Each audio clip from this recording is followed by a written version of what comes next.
ગૌમાંસના આરોપીને પોલીસ ઝડપી લાવે છે અને ત્યાર પછી તે પોલીસ કસ્ટડીમાં હતા, તબિયત લથડે છે, તેમને હોસ્પિટલ લઈ જવામાં આવે છે, તે મૃત્યુ પામે છે અને તેમના પરિવારજનો આરોપ લગાવે છે આ અમદાવાદની વેજલપુર પોલીસ પર અને હત્યાનો ગુનો દાખલ કરવાની માંગ કરે છે અને અંતે આ મામલો ગુજરાત હાઈકોર્ટમાં પહોંચે છે અને ડીસીપી શિવમ વર્માએ પણ આ કેસને લઈને શું કહ્યું છે તેને લઈને જ વાત કરવી છે।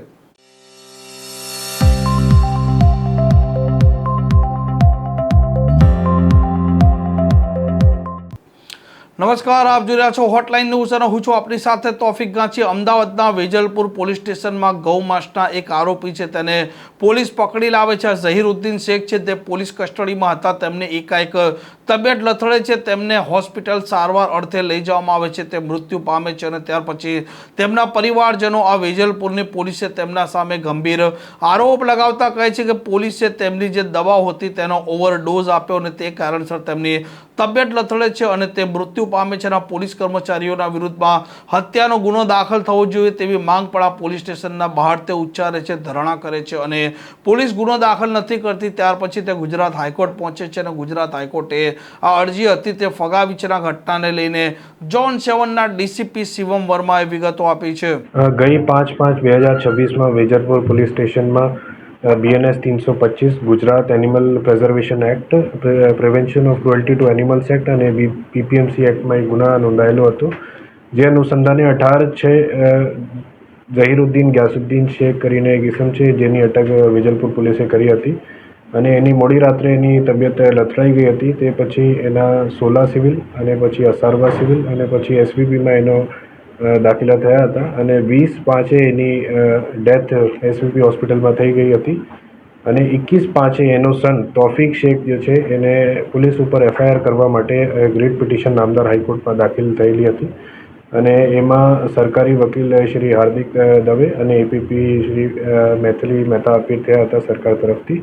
એનો ચુકાદો ગઈકાલે આવ્યા છે અને એ ચુકાદો અનુસંધાને નામદાર હાઈકોર્ટે સકીરી વસુ જો નામદાર સુપ્રીમ કોર્ટના નિર્ણય છે એ આધારે ચુકાદો આપેલો છે, જેમાં નામદાર કોર્ટે કીધું છે કે જે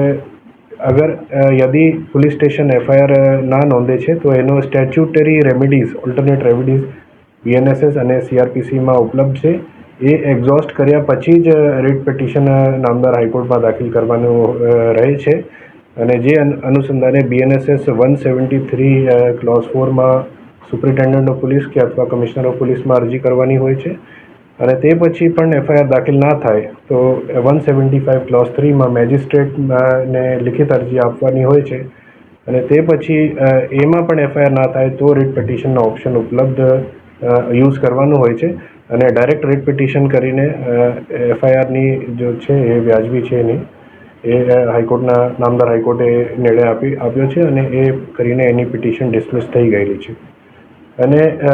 જો કસ્ટોડિયલ ડેથ થઈ છે એમાં 20 તારીખે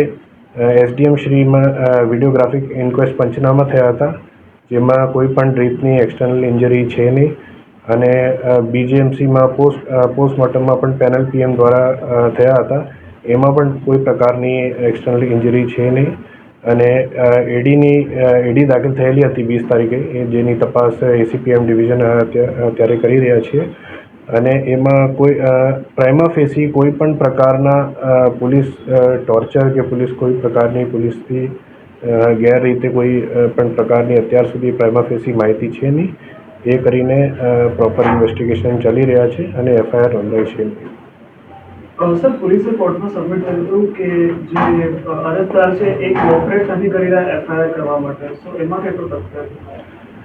એડીના કામે ACP શ્રીએ એને નોટિસ પણ આપેલી છે કે તમે સ્ટેટમેન્ટ આપી જાઓ, એમાં એને કોઈ કોઓપરેશન હતા નહીં અને ફક્ત પ્રોટેસ્ટ કરીને અને નામદાર હાઈકોર્ટમાં પ્રથમ દૃષ્ટિએ એપ્લિકેશન કરીને પોલીસ ઉપર પ્રેશર કરવા માટે એની રીટ પિટિશન કરી હતી, જે પિટિશન નામદાર કોર્ટે ખારિજ કરી દીધી છે। જે વ્યક્તિનું મૃત્યુ થયું તેના વિરુદ્ધ કેટલા ગુના છે, કયા ગુના અંતર્ગત તેની ધરપકડ થઈ હતી? અત્યારે એના 5 તારીખે વેજલપુર પોલીસને BNS 325 અને ગુજરાત એનિમલ પ્રિઝર્વેશન એક્ટ અને prevention of cruelty to animals act અને BPMC એક્ટ મુજબ એનો ઉપર ગુના નોંધાયેલો હતો ગૌમાંસનો એમાં એની ધરપકડ થયેલી હતી અને એને અગાઉ પણ 10થી વધારે એને ઉપર ગુના છે. આ પ્રકારના સમાચાર માટે હોટલાઇન ન્યૂઝ જ્યાં ચેનલને લાઇક શેર અને સબસ્ક્રાઇબ કરવાનું ભૂલતા નહીં. નમસ્કાર. આવા પ્રકારના વિડીયો તમને જોવા ગમતા હોય તો હોટલાઇન ન્યૂઝ ચેનલને લાઇક, શેર અને સબસ્ક્રાઇબ કરો.